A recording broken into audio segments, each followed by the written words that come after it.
नमस्ते श्रोताओं, प्रस्तुत है महादेवी वर्मा जी की कहानी बिंदा। भीत सी आंखों वाली उस दुर्बल, छोटी और अपने आप में ही सिमटी सी बालिका पर दृष्टि डालकर मैंने सामने बैठे सज्जन को उनका भरा हुआ प्रवेश पत्र लौटाते हुए कहा, आपने आयु ठीक नहीं भरी है, ठीक कर दीजिए, नहीं तो पीछे कठिनाई पड़ेगी। नहीं, यह तो गत आषाढ़ में 14 की हो चुकी। सुनकर मैंने कुछ विस्मित भाव से अपनी उस भावी विद्यार्थिनी को अच्छी तरह देखा, जो 9 वर्षीय बालिका की सरल चंचलता से शून्य थी और 14 वर्षीय किशोरी के सलज्ज उत्साह से अपरिचित। उसकी माता के संबंध में मेरी जिज्ञासा स्वगत न रहकर स्पष्ट प्रश्न ही बन गई होगी, क्योंकि दूसरी ओर से कुछ कुंठित उत्तर मिला। मेरी दूसरी पत्नी है और आप तो जानती ही होंगी। और उनके वाक्य को अधसुना ही छोड़कर मेरा मन स्मृतियों की चित्रशाला में 2 युगों से अधिक समय की भूल के नीचे दबा बिंदा या बिंध्येश्वरी के धुंधले चित्र पर उंगली रखकर कहने लगा, ज्ञात है, अवश्य ज्ञात है। बिंदा मेरी उस समय की बाल्य सखी थी, जब मैंने जीवन और मृत्यु का अमिट अंतर जान नहीं पाया था। अपने नाना और दादी के स्वर्गमन की चर्चा सुनकर मैं बहुत गंभीर मुख और आश्वस्त भाव से घर भर को सूचना दे चुकी थी कि जब मेरा सिर कपड़े रखने की अलमारी को छूने लगेगा, तब मैं निश्चय ही एक बार उनको देखने जाऊंगी। न मेरे इस पुण्य संकल्प का विरोध करने की किसी को इच्छा हुई और न मैंने एक बार मरकर कभी न लौट सकने का नियम जाना। ऐसी दशा में छोटे छोटे असमर्थ बच्चों को छोड़कर मर जाने वाली माँ की कल्पना मेरी बुद्धि में कहाँ ठहरती। मेरा संसार का अनुभव भी बहुत संक्षिप्त सा था। अज्ञानावस्था से मेरा साथ देने वाली सफेद कुत्ती सीढ़ियों के नीचे वाली अंधेरी कोठरी में आंखें मूंदे पड़े रहने वाले बच्चों की इतनी सतर्क पहरेदार हो उठती थी कि उसका गुर्राना मेरी सारी ममता भरी मैत्री पर पानी फिर देता था। भूरी पूसी भी अपने चूहे जैसे निसहाय बच्चों को तीखे पैने दांतों में ऐसी कोमलता से दबाकर कभी लाती, कभी ले जाती थी कि उनके कहीं एक दांत भी न चुभ पाता था। ऊपर की छत के कोने पर कबूतरों का और बड़ी तस्वीर के पीछे गौरैया का जो भी घोंसला था, उसमें खुली हुई छोटी छोटी चोचों और उनमें सावधानी से भरे जाते दोनों और कीड़े मकोड़ों को भी मैं अनेक बार देख चुकी थी। बछिया को हटाते हुए भी रंभा रंभा कर घर भर को ये दुखद समाचार सुनाने वाली अपनी श्यामा गाय की व्याकुलता भी मुझसे छिपी न थी। एक बच्चे को कंधे से चिपकाए और एक उंगली पकड़े हुए जो भिखारिन द्वार द्वार फिरती थी, वह भी तो बच्चों के लिए ही कुछ मांगती रहती थी। अतः मैंने निश्चित रूप से समझ लिया था कि संसार का सारा कारोबार बच्चों को खिलाने पिलाने, सुलाने आदि के लिए ही हो रहा है, और इस महत्वपूर्ण कर्तव्य में भूल न होने देने के काम माँ नामधारी जीवों को सौंपा गया है। और बिंदा के भी तो माँ थी, जिन्हें हम पंडिताइन चाची और बिंदा नई अम्मा कहती थी। वे अपनी गोरी मोटी देह को रंगीन साड़ी से सजे कसे चारपाई पर बैठकर फूले गाल और चिपटी सी नाक के दोनों ओर नीले कांच के बटन से चमकती हुई आंखों से युक्त मोहन को तेल मलती रहती थी। उनकी विशेष कारीगरी से संवारी पाटियों के बीच में लाल स्याही की मोटी लकीर सा सिंदूर, उन्नीदी सी आंखों में काले डोरे के समान लगने वाला काजल, चमकीले कर्णफूल, गले की माला, नगदार रंग बिरंगी चूड़ियां और घुंघरूदार बिछुए मुझे बहुत भाते थे, क्योंकि यह सब अलंकार उन्हें गुड़िया की समानता दे देते थे। यह सब तो ठीक था, पर उनका व्यवहार विचित्र सा जान पड़ता था। सर्दी के दिनों में जब हमें धूप निकलने पर जगाया जाता था, गर्म पानी से हाथ मुंह धुलाकर मौजे जूते और ऊनी कपड़ों से सजाया जाता था और मना मना कर गुनगुना दूध पिलाया जाता था, तब पड़ोस के घर में पंडिताइन चाची का स्वर उच्च से उच्चतर होता रहता था। यदि उस गर्जन तर्जन का कोई अर्थ समझ में न आता, तो मैं उसे शाम के रंभाने के समान स्नेह का प्रदर्शन भी समझ सकती थी, परंतु उसकी शब्दावली परिचित होने के कारण ही कुछ उलझन पैदा करने वाली थी। उठती है या आऊं? बैल के से दीदे क्या निकाल रही है? मोहन का दूध कब गर्म होगा, अभागी मरती भी नहीं, आदि वाक्यों में जो कठोरता की धारा बहती रहती थी उसे मेरा अबोध मन भी जान ही लेता था। कभी कभी जब मैं ऊपर की छत पर जाकर उस घर की कथा समझने का प्रयास करती, तब मुझे मैली धोती लपेटे हुए बिंदा ही आंगन से चौके तक फिरकनी सी नाचती दिखाई देती। उसका कभी झाड़ू देना, कभी आग जलाना, कभी आंगन के नल से कलसी में पानी लाना, कभी नई अम्मा को दूध का कटोरा देने जाना मुझे बाजीगर के तमाशा जैसा लगता था, क्योंकि मेरे लिए तो वे सब कार्य असंभव से थे। पर जब उस विस्मित कर देने वाले कौतुक की उपेक्षा कर पंडिताइन चाची का कठोर स्वर गूंजने लगता, जिसमें कभी कभी पंडित जी की घुड़की का पुट भी रहता था, तब ना जाने किस दुख की छाया मुझे घेरने लगती थी, जिसकी सुशीलता का उदाहरण देकर मेरे नटखटपन को रोका जाता था। वही बिंदा घर में चुपके कौन सा नटखटपन करती रहती थी, इसे बहुत प्रयत्न करके भी मैं समझ ना पाती थी। मैं एक भी काम नहीं करती थी और रात दिन उधम मचाती रहती, पर मुझे तो माँ ने ना मर जाने की आज्ञा दी और ना आंखें निकाल लेने का भय दिखाया। एक बार मैंने पूछा भी, क्या पंडिताइन चाची तुम्हारी तरह नहीं है? माँ ने मेरी बात का अर्थ कितना समझा यह तो पता नहीं। उनके संक्षिप्त हैं से ना बिंदा की समस्या का समाधान हो सका और ना मेरी उलझन सुलझ पाई। बिंदा मुझसे कुछ बड़ी ही रही होगी, परंतु उसका नाटापन देखकर ऐसा लगता था मानो किसी ने ऊपर से दबाकर उसे कुछ छोटा कर दिया हो।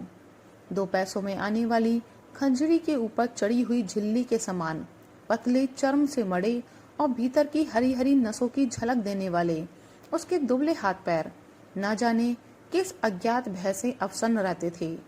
कहीं से कुछ आहट होते ही उसका विचित्र रूप से चौंक पड़ना और पंडिताइन चाची का स्वर कान में पड़ते ही उसके सारे शरीर का थरथरा उठना मेरे विस्मय को बड़ा ही नहीं देता था, प्रत्युत उसे भय में बदल देता था। और बिंदा की आंखें तो मुझे पिंजरे में बंद चिड़िया की याद दिलाती थी। एक बार जब 2-3 करके तारे गिनते गिनते उसने एक चमकीले तारे की ओर उंगली उठाकर कहा, वह रही मेरी अम्मा। तब तो मेरे आश्चर्य का ठिकाना न रहा। क्या सबकी अम्मा तारों में होती है और एक घर में? पूछने पर बिंदा ने अपने ज्ञान कोष में से कुछ कण मुझे दिए और तब मैंने समझा कि जिस अम्मा को ईश्वर बुरा लेता है वह तारा बनकर ऊपर से बच्चों को देखती रहती है और जो बहुत सज धज के घर में आती है वह बिंदा की नई अम्मा जैसी होती है। मेरी बुद्धि सहज ही पराजय स्वीकार करना नहीं जानती। इसी से मैंने सोचकर कहा, तुम नई अम्मा को पुरानी अम्मा क्यों नहीं कहती? फिर मैं न नई रहेंगी और न डांटेंगी। बिंदा को मेरा उपाय कुछ जचा नहीं, क्योंकि वह तो अपनी पुरानी अम्मा को खुली पालकी में लेट कर जाते और नई को बंद पालकी में बैठकर आती देख चुकी थी। अतः किसी को भी पदच्युत करना उसके लिए कठिन था। पर उसकी कथा से मेरा मन तो सचमुच आकुल हो उठा। अतः उसी रात को मैंने माँ से बहुत अनुनय पूर्वक कहा, तुम कभी तारा न बनना, चाहे भगवान कितना ही चमकीला तारा बनावे। माँ बेचारी मेरी विचित्र मुद्रा पर विस्मित होकर कुछ बोल भी न पाई थी कि मैंने अकुंठित भाव से अपना आशय प्रकट कर दिया, नहीं तो पंडिताइन चाची जैसी नई अम्मा पालकी में बैठकर आ जाएगी और फिर मेरा दूध, बिस्कुट, जलेबी सब बंद हो जाएगी और मुझे बिंदा बनना पड़ेगा। माँ का उत्तर तो मुझे स्मरण नहीं, पर इतना याद है कि उस रात उसकी धोती का छोर मुट्ठी में दबाकर ही मैं सो पाई थी।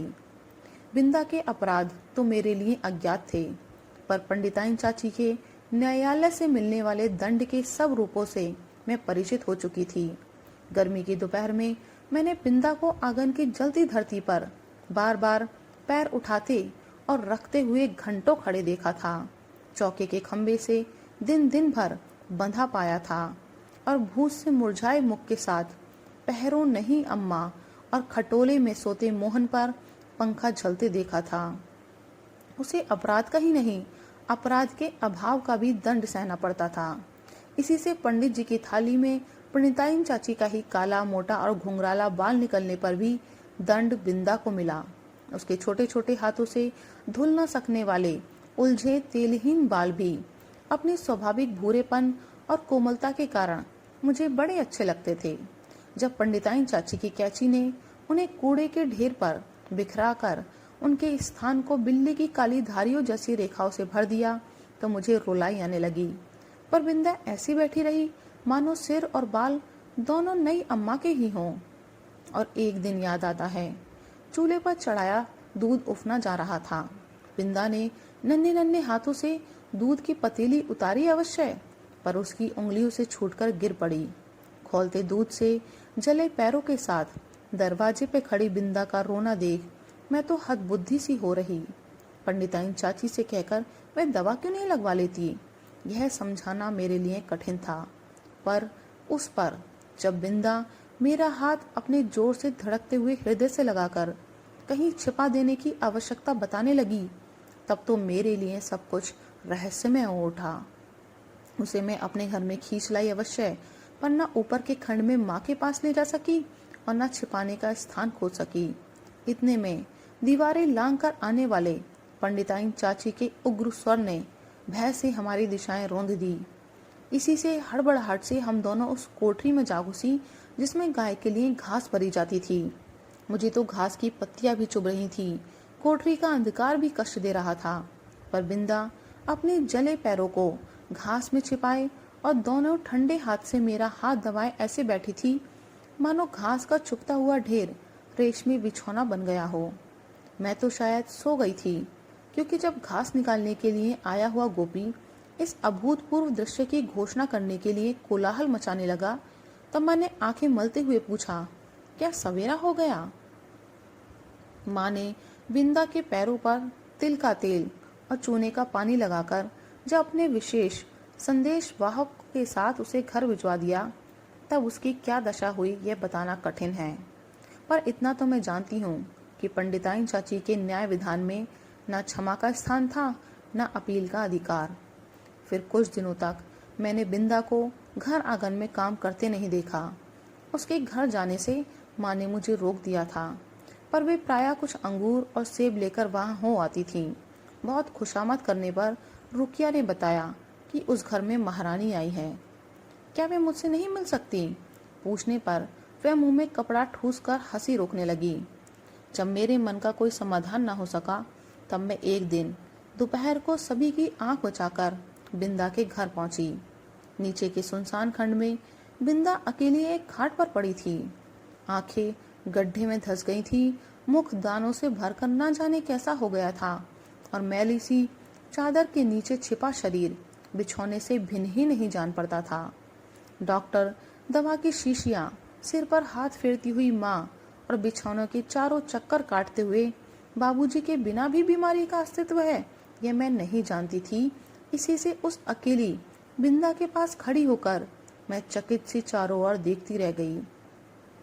बिंदा ने ही कुछ संकेत और कुछ अस्पष्ट शब्दों में बताया कि नई अम्मा मोहन के साथ ऊपर खंड में रहती है, शायद चेचक के डर से।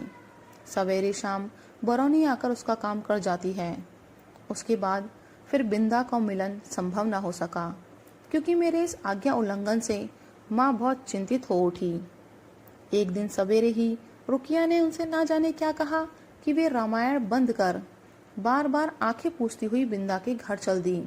जाते जाते वे मुझे बाहर न निकलने का आदेश देना नहीं भूली थी। इसी से इधर उधर से झाँक कर देखना आवश्यक हो गया। रुकिया मेरे लिए त्रिकालदर्शी से कम ना थी, परंतु वह विशेष अनुनय विनय के बिना कुछ बताती ही नहीं थी और उससे अनुनय विनय करना मेरे आत्मसम्मान के विरुद्ध पड़ता था। अतः खिड़की से झाँककर मैं बिंदा के दरवाजे पर जमा हुए आदमियों के अतिरिक्त और कुछ न देख सकी, और इस प्रकार की भीड़ से विवाह और बारात का जो संबंध है उसे मैं जानती थी।